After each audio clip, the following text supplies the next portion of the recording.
oleh bangsa kita sebagai yang mengakui kemerdekaan Indonesia pertama kali. Padahal bukan ya, yang benar adalah Mesir. Next.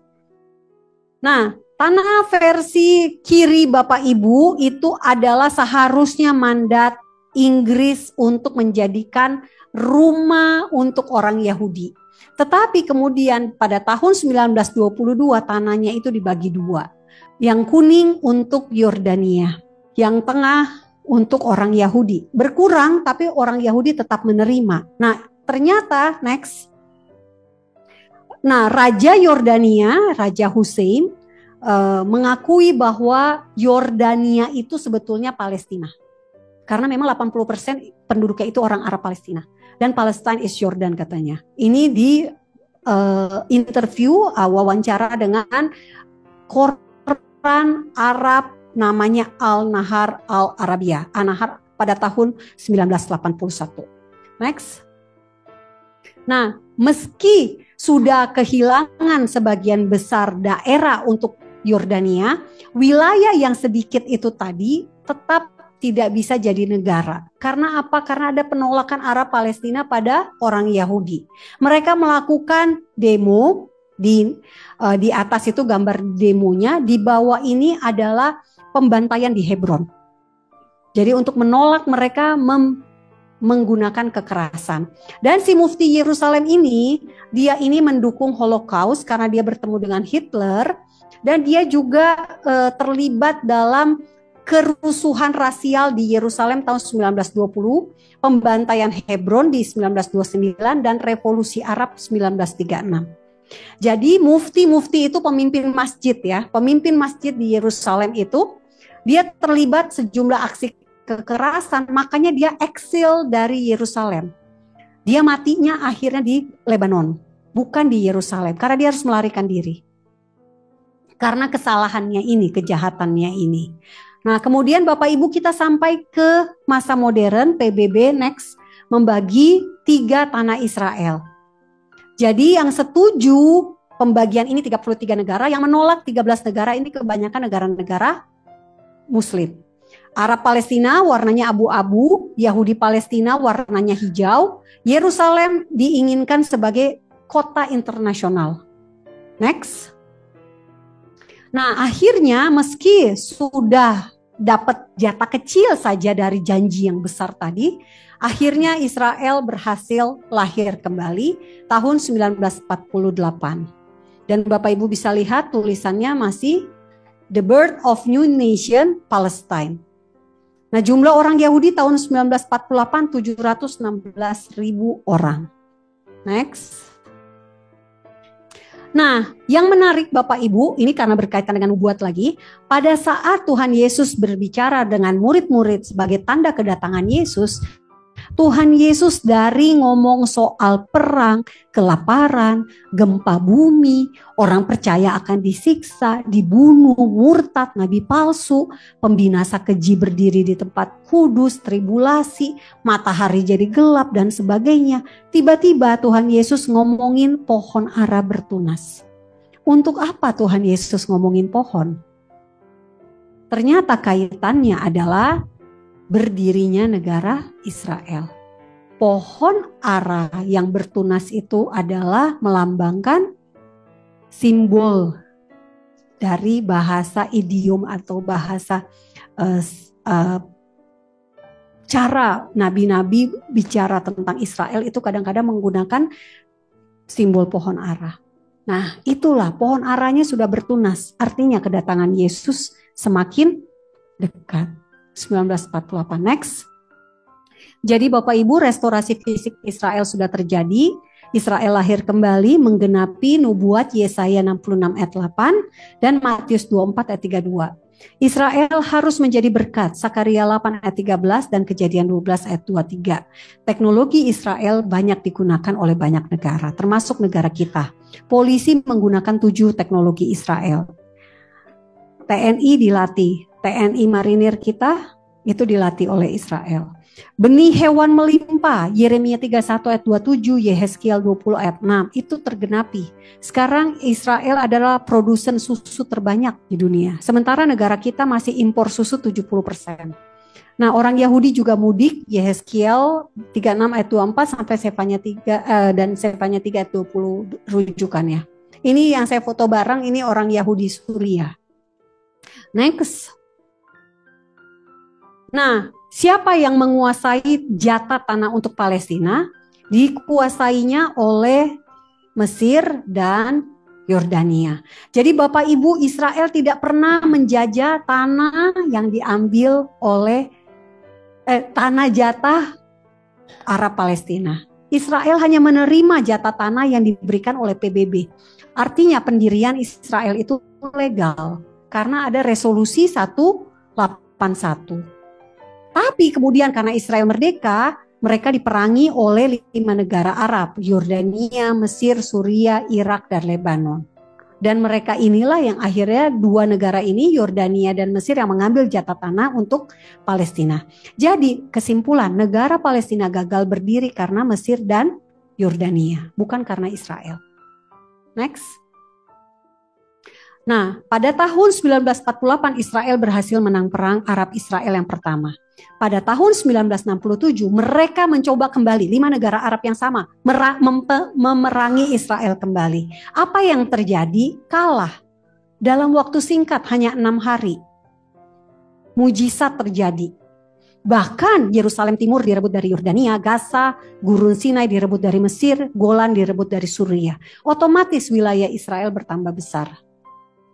Inilah yang kemudian menjadi diperingati sebagai Hari Yerusalem setiap 28 Iyar. Tahun depan 4 Juni. Mungkin Ibu Riris mau perayaan Yom Yerusalem. Dan Yerusalem Timur kemudian diambil oleh Israel. Tapi selama di tangan Yordania selama 19 tahun tidak pernah menjadi ibu kota Yordania. Next. Nah, ini yang kita takutkan Bapak Ibu. Selama ini Gaza yang berperang dengan di Hamas yang berperang, Hamas penguasa Gaza berperang dengan Israel. Tetapi target sesungguhnya adalah mereka ingin terjadi intifada ketiga. Karena mereka ingin imbalan dapat tanah lagi dari Israel. Apa yang mereka incar? Yerusalem. Nah, jadi ini Bapak Ibu, tahun 1987 sampai 1993 terjadi intifada. Intifada itu artinya perlawanan Palestina. Intifada itu artinya Bapak Ibu teror. Mereka meneror. Dan yang terjadi akibat intifada pertama, akhirnya Israel mau berdamai. Israel kasih Nablus itu Shechem, Bethlehem, Yeriko, Jenin, Yudea dan Samaria dibagi untuk Palestina. Area A dan area B untuk Palestina. Demi perdamaian. Padahal Tuhan bilang itu tanahku. Lalu 2000 sampai 2005 terjadi intifada kedua. Bom di hotel, bom di bus, bom di restoran, bom di pasar. Dan Israel akhirnya keluar dari Gaza. Karena supaya menghentikan teror. Next. Nah, ini tadi yang peta yang tertukar, Bapak Ibu, ini hanya saya ingin kasih lihat bahwa jawabannya dari yang misinformasi yang di awal kita baca, Israel ini tidak pernah menjajah Palestina. Israel tahun 1967 dapat tanah setelah diperangi 5 negara Arab. Dia berhasil mengalahkan 5 negara Arab itu. Dan sebaliknya justru Israel memberikan tanah untuk Palestina sejak 93. Jadi tanpa pemberian tanah dari Israel, maka negara Palestina tidak pernah berdiri. Next. Nah, sekarang ini dia Bapak Ibu bisa lihat, Yudea dan Samaria yang adalah West Bank atau tepi barat itu berantakan kayak gitu. Jadi akan ada kota-kota Palestina di antara pemukiman Yahudi. Warna orange itu kota-kota Palestina. Jadi kalau kita ke Israel, Bapak Ibu jangan sampai salah belok. Kalau Bapak Ibu masuk ke wilayah Palestina, bisa jadi Bapak Ibu kena teror. Itu bahayanya. Bisa masuk, nggak bisa keluar gitu ya. Karena apa? Karena ada militan-militan ini. Tetangganya Israel kayak gini. Ngebayang aja kalau kita punya tetangga kayak begini. Nah, kota-kotanya Bapak Ibu bisa lihat ya. Yang orange-orange itu kota-kotanya Palestina. Yang abu-abu itu wilayahnya Israel. Sebetulnya pusing ngurusinnya. Karena ya acak-acakan gini, bukan kayak potong kue bagi dua. Gitu ya. Tapi kayak begini, tetapi itu mau nggak mau dilakukan. Kenapa? Karena misalnya di tepi barat itu, di Yudea dan Samaria ada Silo misalnya. Tahu ya Silo ya? Nah Silo itu kan penting buat kita. Secara itu tempat yang ada hubungannya dengan Alkitab. Next. Ini data teror. Ini saya hanya masukkan sampai Agustus, belum masuk. Waktu itu saya Agustus sampai Oktober belum saya masukkan. Terornya jadi banyak banget Bapak Ibu. Kasus pelemparan dengan batu ada 2118. Ada bom Molotov 799. Upaya menusuk atau dengan menabrakkan upaya menusuk 18 kali. Menabrakkan kendaraan ke arah biasanya tentara itu ada 6 kali. Dan korbannya biasanya tewas. Next. Nah ini yang data terakhir tragedi 7 Oktober 2023 ada 1.332 korban tewas, 395 tentara IDF tewas, 10 agen Sinbad tewas, 59 polisi Israel tewas, 1.271 korban luka, 240 sandera dari 25 negara. Tawanan termuda adalah Kafir Bibas, usia 9 bulan ditawan, sudah 2 bulan, sekarang 11 bulan. Masih ditawan bersama kakak umur 4 tahun, ibu dan ayah. Next. Nah ini petanya Bapak Ibu, jadi Israel di masa Yesus, Yudea dan Samaria, Bapak Ibu bisa lihat dan dibandingkan dengan yang tadi ya, yang kacau balau itu. Next. Nah peraturan di Israel adalah orang Yahudi tidak boleh masuk ke wilayah Palestina. Area hijau dan area coklat tidak boleh. Hanya boleh di area abu-abu. Yang putih di layar Bapak Ibu itu adalah area abu-abu, areanya Israel. Jadi mereka akan ada papan pengumuman warna merah. Itu untuk menghindari mereka masuk ke tempat di mana mereka tidak bisa keluar dalam keadaan hidup. Next. Bukan nakut-nakutin, tapi memang itulah yang terjadi. Bahkan turis pun juga tidak bisa gampang masuk. Nih Gaza menjadi ke basis teror saat ini. Bapak Ibu bisa lihat sebelah kanan ini data jangkauan roketnya sebetulnya. Jadi roketnya itu bermacam-macam. Ada yang bisa nyampe Yerusalem, ada yang bisa nyampe ke Bethlehem. Kemarin salah sasaran, salah tembak, maunya ke Tel Aviv, tapi nyasar akhirnya ke Bethlehem. Roket dari Gaza. Next. Nah, Israel mau berdamai Bapak Ibu di tengah pandemi COVID, ada kabar baik, Israel berdamai dengan Uni Emirat Arab, Maroko, Bahrain, Kosovo. Kosovo ini negara Islam, bahkan negara kita tidak punya hubungan dengan Kosovo karena posisi negara kita adalah berpihak pada Serbia yang kebanyakan Katolik. Malah Kosovo yang berdamai dengan Israel, lalu ada Sudan dan juga ada Bhutan. Nah, yang menarik adalah pengakuan dari putra mahkota Arab Saudi yang mengatakan Israel punya hak untuk punya homeland. Dan mereka sempat mengadakan latihan perang bareng. Pakistan, Arab Saudi, Israel, Amerika. Kalau kita sudah open tentang militer kita, itu artinya kabar baik. Karena sudah trust, sudah percaya. Sehingga mereka mau untuk berlatihan perang bareng di Laut Mediterania. Next. Nah, negara yang tidak berdamai dengan Israel itu negara-negara yang sebetulnya nggak apa-apa juga kalau nggak berhubungan. Karena biasanya negara itu adalah negara konflik atau negara gagal secara ekonomi. Misalnya Lebanon, itu kan negara gagal. Negara konflik kayak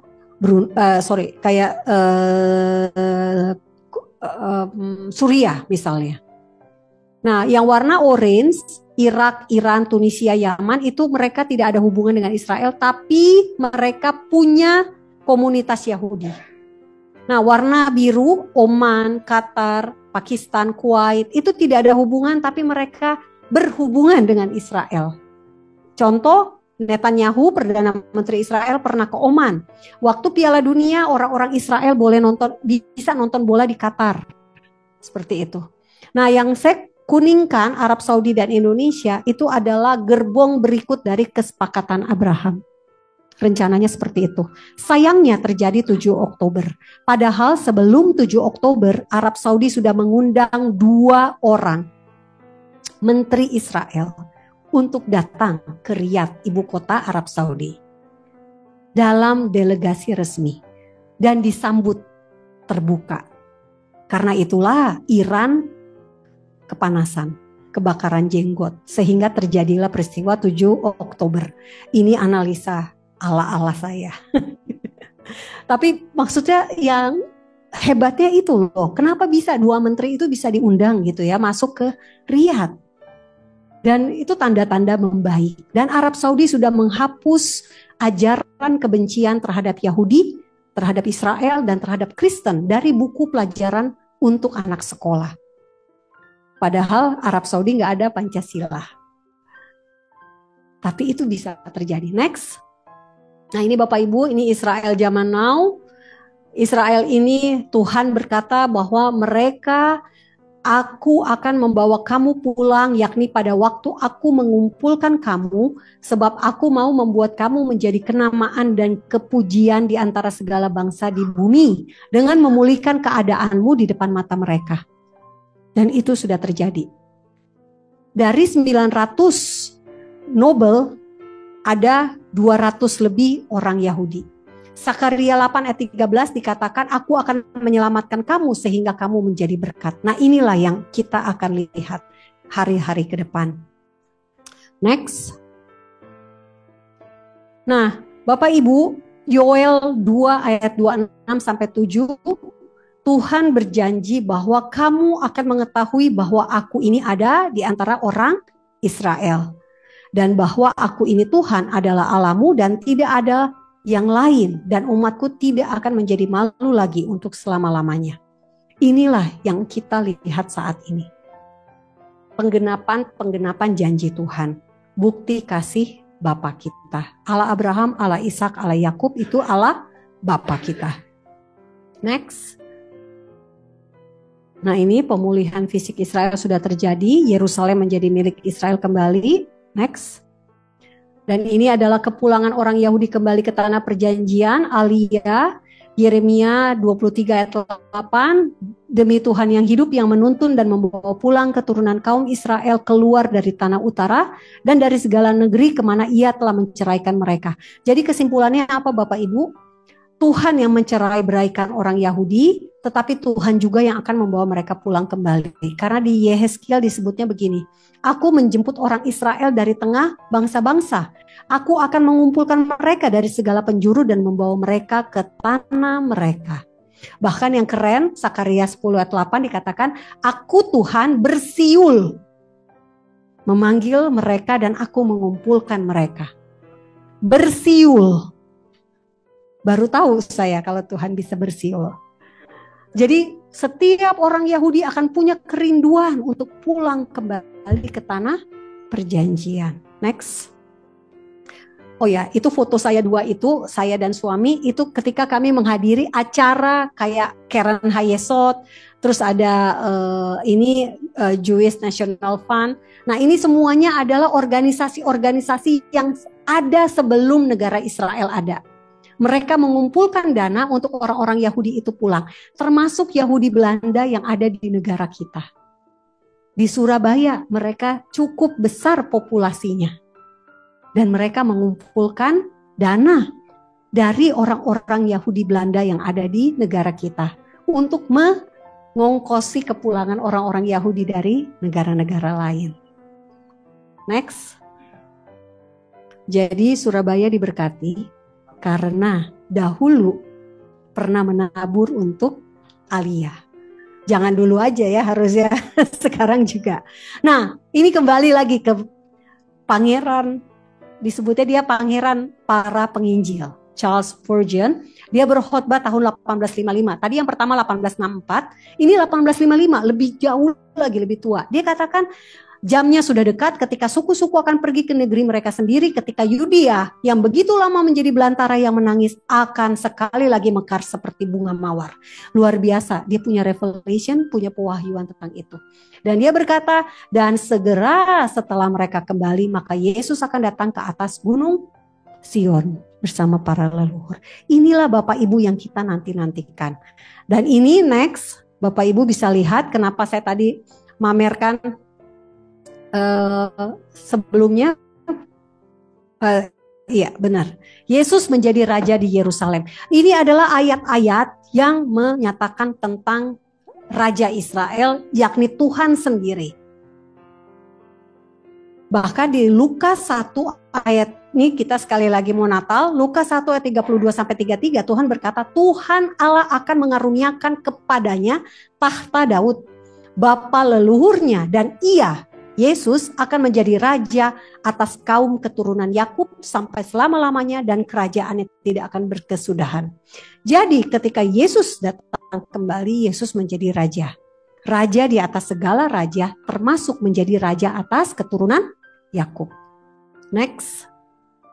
Nah, Israel di masa mesianik akan dibagi rata. Tadi ingat Bapak Ibu yang saya katakan tanah perjanjian dibagi acak-acakan. Nah inilah sekarang dibagi rata. Kita belum melihat karena kita belum masuk ke sini. Kita akan masuk ke sana. Tidak lama lagi. Yehezkiel 47 ayat 13-14 dikatakan tanah itu harus kamu bagi rata. Yaitu tanah yang dengan sumpah kujanjikan memberikannya kepada nenek moyangmu dan dengan demikian tanah ini menjadi milik pusakamu. Ini belum kita lihat, tanah yang dibagi rata. Dibagi seperti ini. Next. Nah, bagaimana dengan nubuat tentang bait suci? Ini juga sesuatu yang belum terjadi Bapak Ibu. Karena Yesus berkata, apabila kamu melihat pembinasa keji berdiri di tempat kudus. Ada dua hal yang bisa dibilang tempat kudus. Satu, bait suci. Yang kedua, bisa jadi Yerusalem. Karena Yerusalem di mata Tuhan kota kudus. Nah, menurut firman yang disampaikan oleh Nabi Daniel, para pembaca hendaklah memperhatikan, maka orang-orang di Yudea haruslah melarikan diri ke pegunungan. Tuhan Yesus sudah berkata, suatu saat akan ada pembinasa keji berdiri di tempat kudus. Dan ketika itu terjadi, orang-orang yang tadi di tepi barat, yang kita lihat gambar petanya berantakan, itu harus lari ke pegunungan. Pegunungannya di mana? Pegunungannya di Petra. Ini belum terjadi karena apa? Bapak Ibu bisa lihat di Matius 24 ayat 21.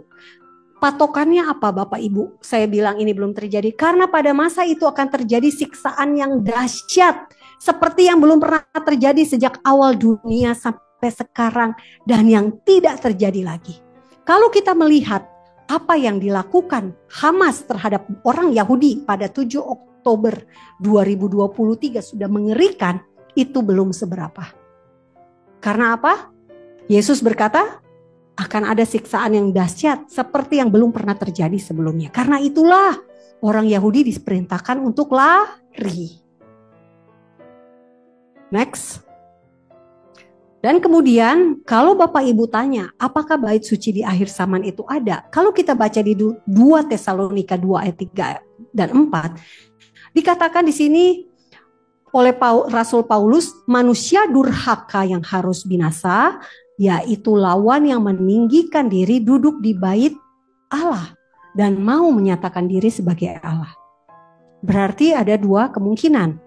Bait sucinya akan ada lagi dan akan ada orang yang di situ dan dia minta disembah karena dia bilang dia sebagai Allah.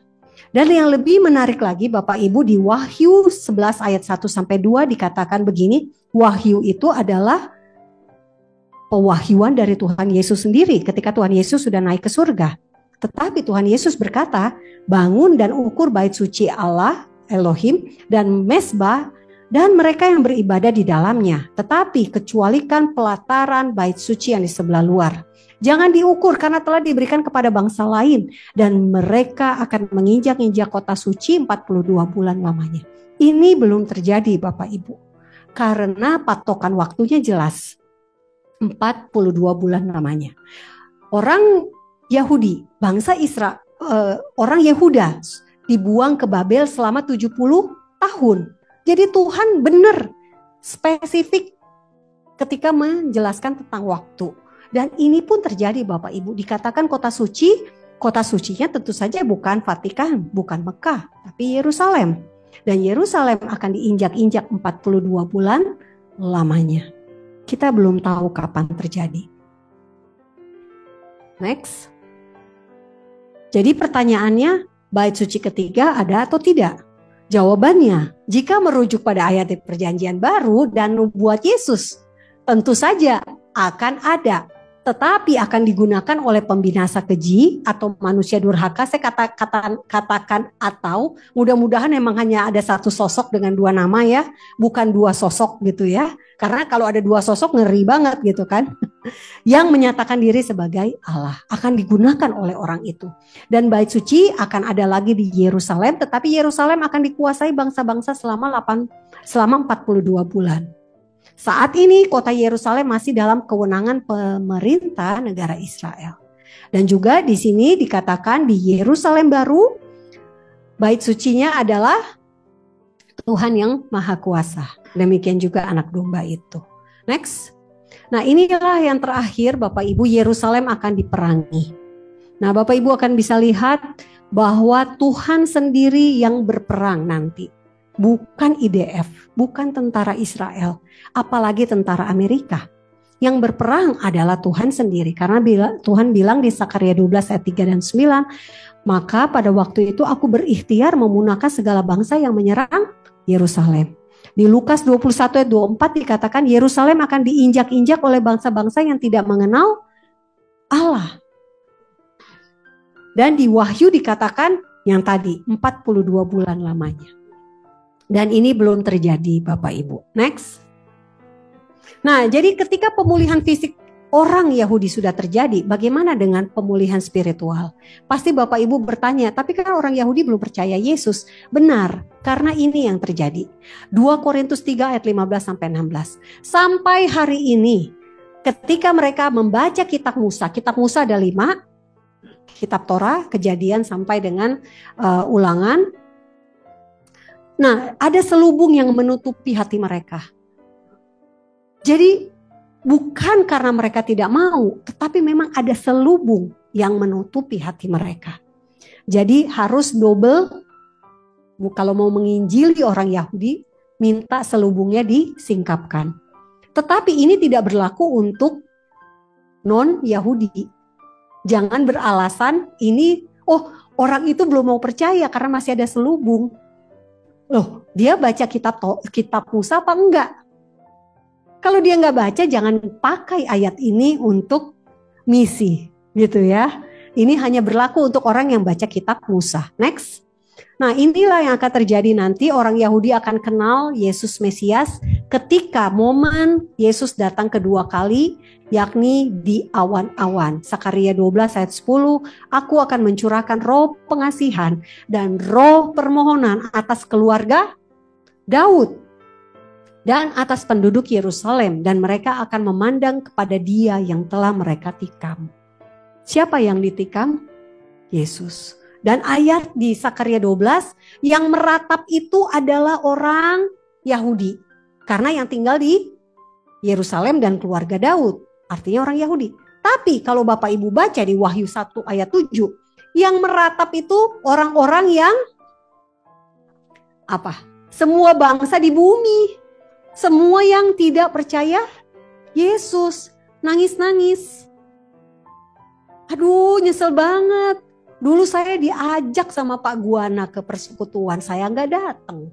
Saya diajak sama Pak Heru dalam misi. Saya nggak mau terima Yesus. Nah, mereka inilah Wahyu 1 ayat 7. Sama orang Yahudi dan orang bangsa-bangsa. Next. Nah, yang menarik juga Tuhan punya perjanjian dengan Israel dan Yehuda. dari Yeremia 31 ayat 21 sampai 40.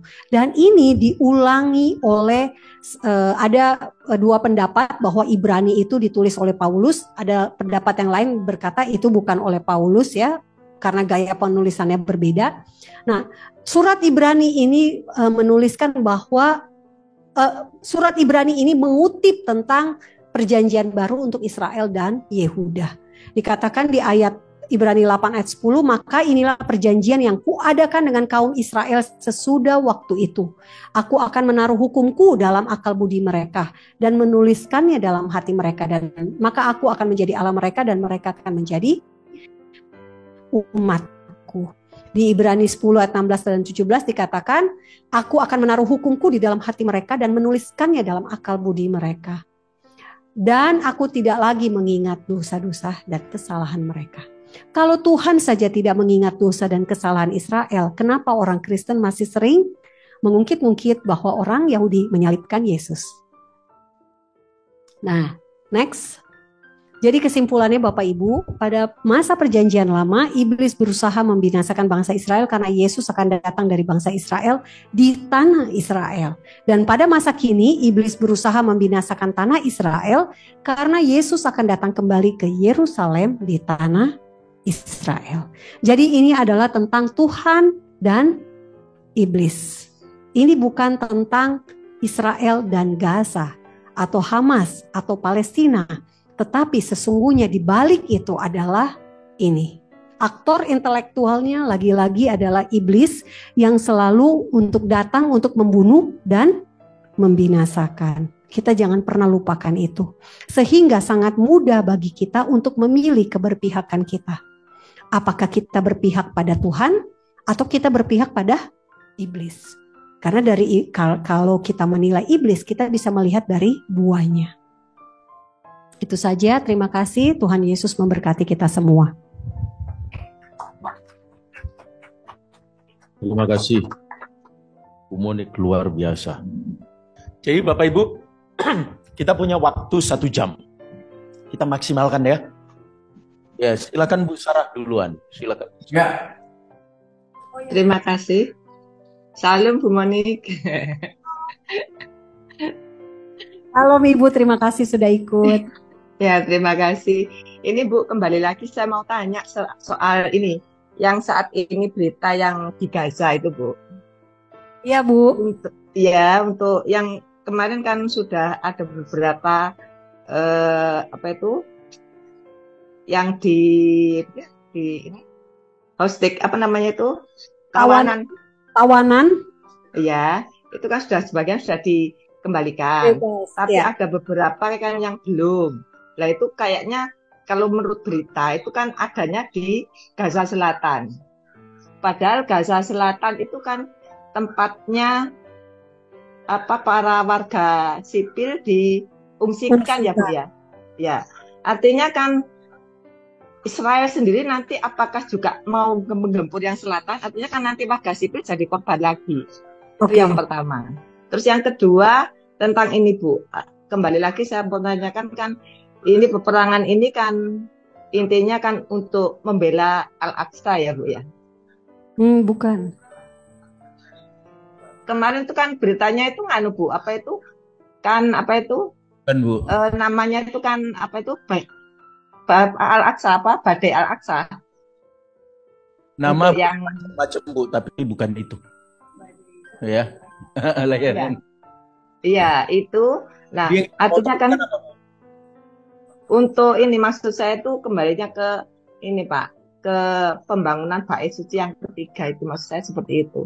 Apakah nanti tempatnya juga tetap di situ karena itu kan kayaknya sangat dilindungi gitu. Padahal di situ kan tempatnya ruangan Maha Kudus yang di Dome of the Rock itu bagaimana Bu? Apakah nanti memang akan terjadi pembangunan Bait Suci yang ketiga? Ini mengawali ini awalnya atau bagaimana? Terima kasih.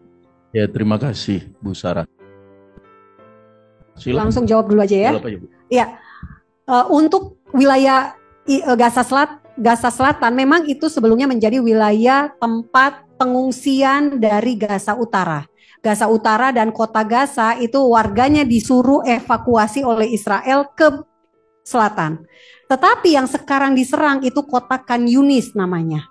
Nah, si pemimpin Hamas, Yahya Sinwar, itu dikenal sebagai the butcher of Khan Yunis. Karena apa? Dia itu memperlakukan warga Palestina sendiri, warga Gaza sendiri secara biadab. Dia pernah menembak 100 orang Palestina di jalanan untuk membuat warga takut kepada dia.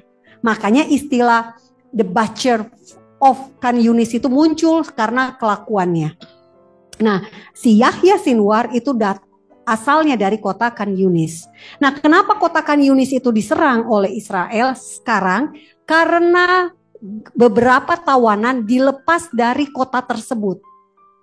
Jadi Israel ingin supaya Hamasnya dihabisi.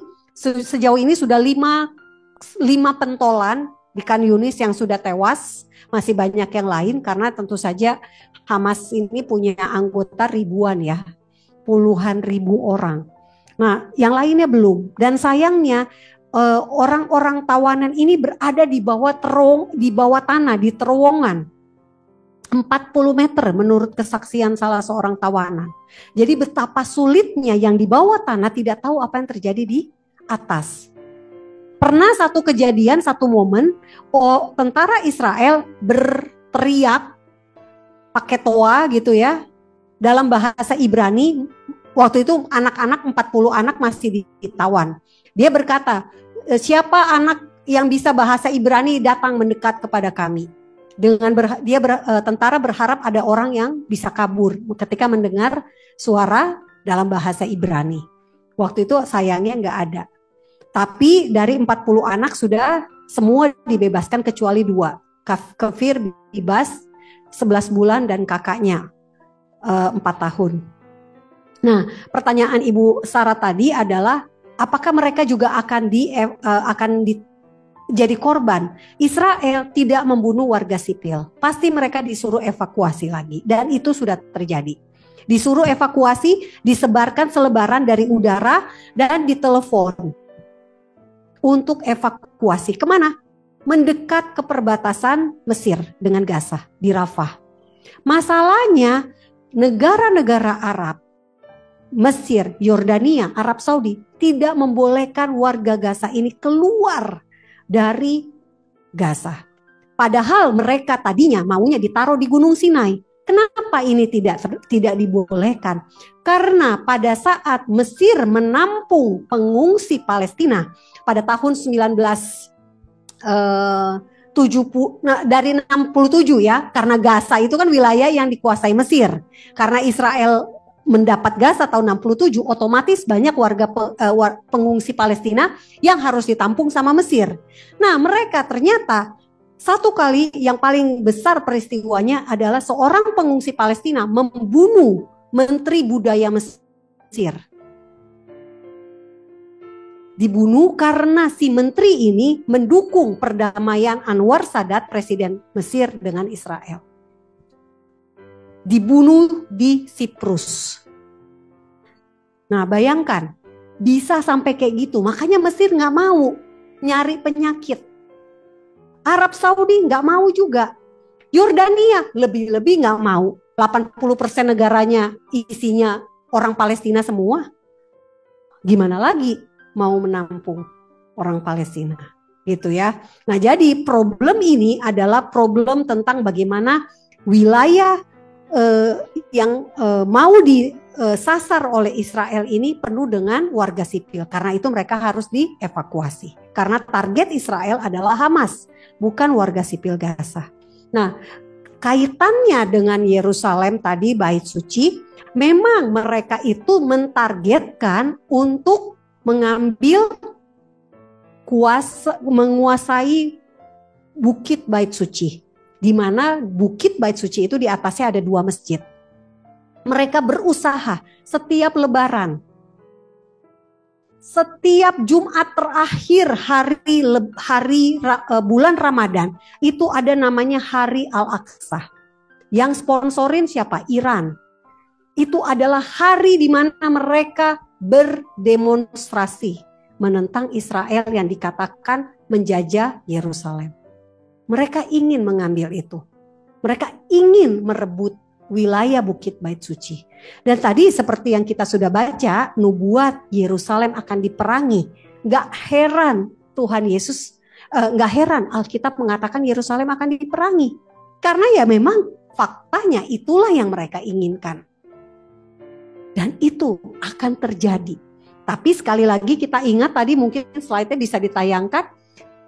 Yerusalem diperangi, kita ingat yang berperang nanti bukan manusia, Tuhan sendiri yang akan melawan. Bukan IDF, bukan Amerika. Jadi kita gak perlu takut. Karena itu ada di urusan Tuhan. Satu malaikat aja bisa melawan 185.000 tentara. Apalagi Tuhan, itu baru satu malaikat. Dan ngomong-ngomong Bapak Ibu, kalau Bapak Ibu baca kitab Daniel, itu bagus banget. Di kitab Daniel dijelaskan bahwa semua urusan tentang Israel itu yang akan ngurusin adalah malaikat. Nah ini juga kekuatan buat kita orang Kristen. Kita harus percaya semua yang di Alkitab ini satu persatu akan digenapi.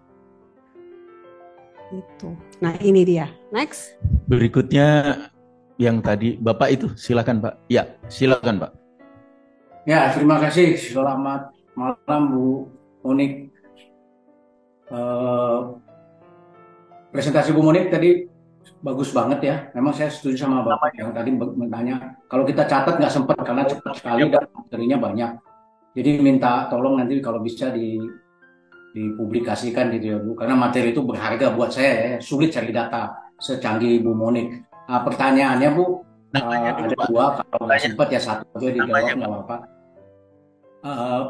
Pertanyaan nomor satunya itu Bu Monik sebagai mantan wartawan, saya yakin punya data yang bagus. Pertanyaannya adalah di benak saya, negara Israel itu negara yang super canggih ya, dia punya Iron Dome-nya itu sangat hebat. Jadi saya tanya kenapa mudah sekali diterobos pada tanggal 7 Oktober 2023 itu Bu. Nah ya, terus yang kedua, dengan penjelasan Bu Monik yang tadi, apakah berarti kita tidak perlu mati-matian bela Israel? Maksudnya saya akan kontraskan dengan yang mati-matian bela Palestina. Terima kasih Bu. Baik, terima kasih. Langsung jawab Pak. Iya, terima kasih sebelumnya. Nanti gini ya, materi mungkin saya akan upload aja di, saya punya website, faktaisrael.id. Jadi Bapak Ibu nanti bisa akses ke sana, nanti saya akan infokan ke Pak Heru ya, karena sayanya masih di sini, jadi saya belum bisa upload ya. Karena besok masih ada acara dan hari Jumat masih ada acara tentang bagaimana mencegah kekerasan seksual terjadi pada perempuan, khususnya anak-anak kita. Mungkin Bapak Ibu tertarik untuk datang. Sebelum menjawab, saya mau bacakan dari Daniel 10 ayat 14. Nah ini adalah tentang lalu aku datang untuk membuat engkau mengerti. Nah ini siapa yang aku datang ini? Ini adalah malaikat Mikael. Jadi malaikat Mikael inilah yang lalu aku datang untuk membuat engkau mengerti apa yang akan terjadi pada bangsamu, yakni Israel, pada hari-hari yang terakhir. Sebab penglihatan ini juga mengenai hari-hari itu. Jadi hari-hari terakhir kita belum tahu kapan. Tetapi nanti kelak malaikat Mikael lah yang akan berurusan dengan musuh-musuh Israel. Nah, kembali ke pertanyaan, kenapa Israel yang canggih itu bisa diterobos? Nah, ini dia. Hamas waktu itu dia pinter banget. Karena dia menyasar langsung ke tempat, bukan. Jadi ada satu tempat itu yang semua instruksi, semua pusat data, sistem warning sistemnya Israel itu ada dan itu dibom. Jadi hancur. Itu alasan pertama kenapa kebobolan. Alasan pertama kenapa kebobolan karena pusat warning sistemnya itu dihancurkan. Ada videonya. Dan itu gitu ya Bu ya. Mereka tuh terbang, mereka pakai drone ya kayaknya. Terus sudah gitu langsung jatuh, langsung meledak. Jadi setelah itu komunikasi otomatis putus. Dan yang kedua, kelemahan dari intelijen Israel sendiri. Kenapa lemah? Karena mereka terlalu fokus untuk Arab Saudi. Karena mereka sudah mau berdamai. Kalau Israel mau berdamai, maka mereka harus mengupayakan semua sistem keselamatan darurat itu tersedia. Jadi gini, kalau misalnya ada menteri mau datang, berarti mereka harus punya rumah sakit mana yang harus dituju jika terjadi sesuatu. Yang kayak gitu loh. Artinya mereka harus punya SOS. Kalau terjadi sesuatu, kalau dua menteri ini datang, kan masanya kan berdekatan tapi berbeda waktu. Apa yang harus dilakukan?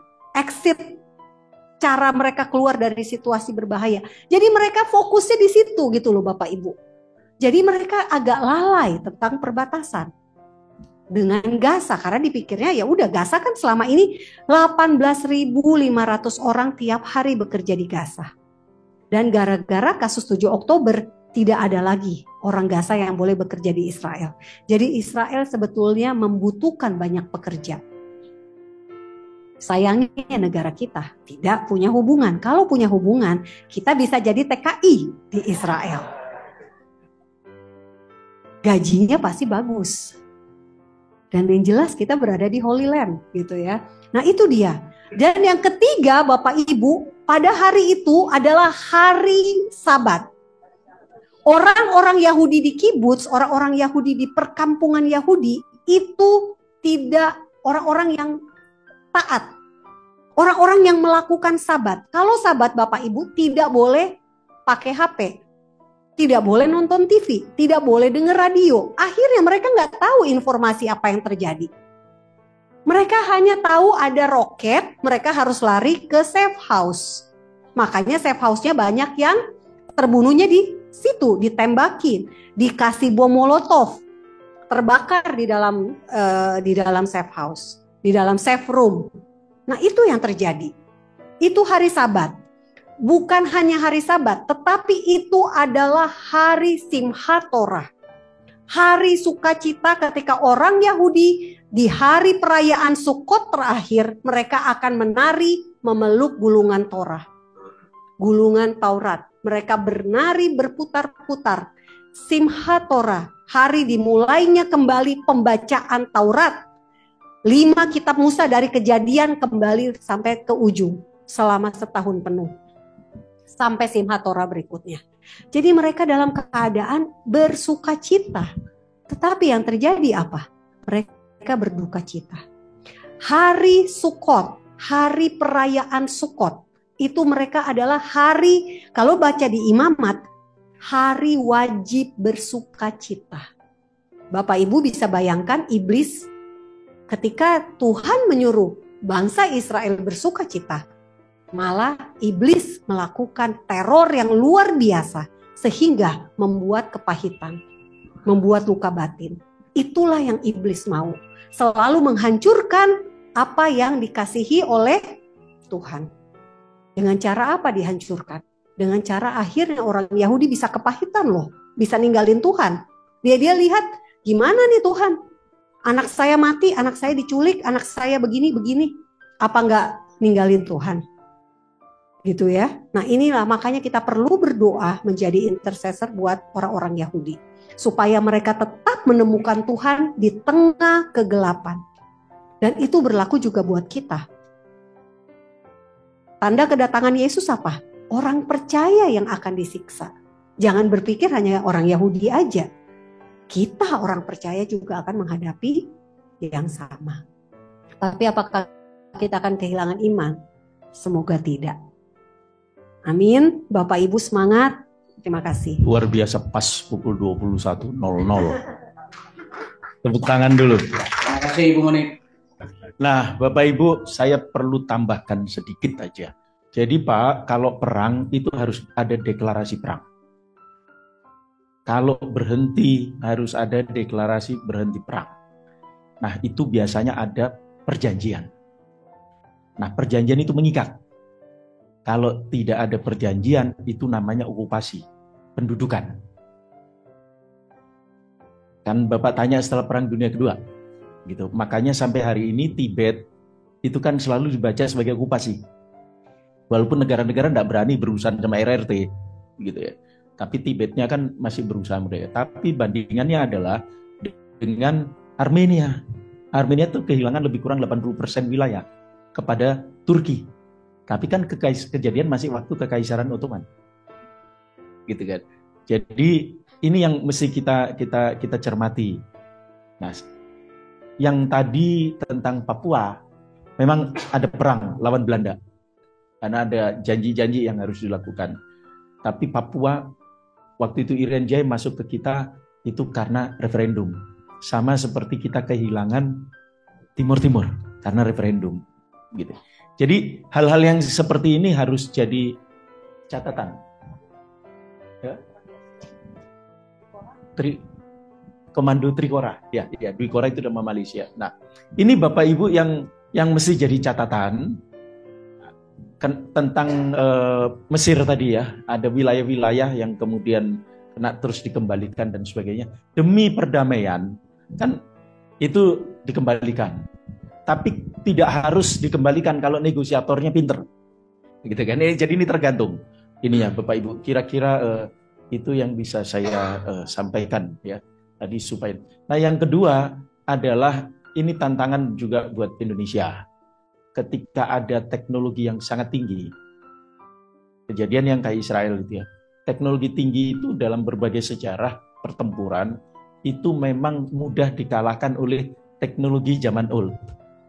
Gitu kan, contoh yang dilakukan di Asia Selatan gitu. Sebuah rudal yang sangat luar biasa ditembak dengan meriam zaman Perang Dunia Kedua, Pak, jatuh karena dia tidak punya sistem. Dia pikir sudah nggak ada kan barang kayak gitu kan. Nah itu ada. Kedua, yang Bapak Ibu lihat dalam Ukraina itu ada kapal induknya kapal komandonya Rusia tenggelam. Itu kapal sangat besar. Kalau dia jalan harus dikawal minimal 7-9 kapal yang lain. Tapi ya itu pakai teknologi sederhana. Jadi dikirimlah drone. Nah mereka berpikir itu drone. Ternyata yang kesekian itu adalah rudal. Jadi langsung jatuh ke bawah begini. Tenggelam. Jadi Rusianya juga kaget. Nah hal-hal yang seperti ini catatan aja intermezzo gitu ya supaya kita nggak terlalu tegang. Jadi tepuk tangan dulu dong buat beliau sekali lagi. Walaupun nanti setelah ini saya mau tanya sebetulnya. Jadi sebetulnya Israel sama Palestina ini statusnya pendudukan apa bukan? Tapi pendek aja langsung supaya clear. Statusnya adalah saat ini Israel itu tidak mengakui Palestina. Kenapa? Karena Palestina wilayah perbatasannya nggak jelas. Kenapa nggak jelas? Karena Palestina maunya ibu kotanya Yerusalem. Jadi tidak diakui karena faktor ibu kota nggak jelas. Dan sebetulnya yang paling penting Bapak Ibu ketahui, Israel dan Palestina itu sudah berdamai. Karena sudah dikasih wilayah tadi, Bethlehem, Yeriko, Nablus, Jenin itu dikasih untuk wilayah negara Palestina. Dan mereka mendapatkan Nobel Perdamaian tahun 1994. Terima kasih Pak Roni. Baik, sudah terima kasih. Luar biasa, tepuk tangan buat semua.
Jika saudara diberkati dengan tayangan ini, silakan subscribe, like, komen, dan share sebanyak-banyaknya.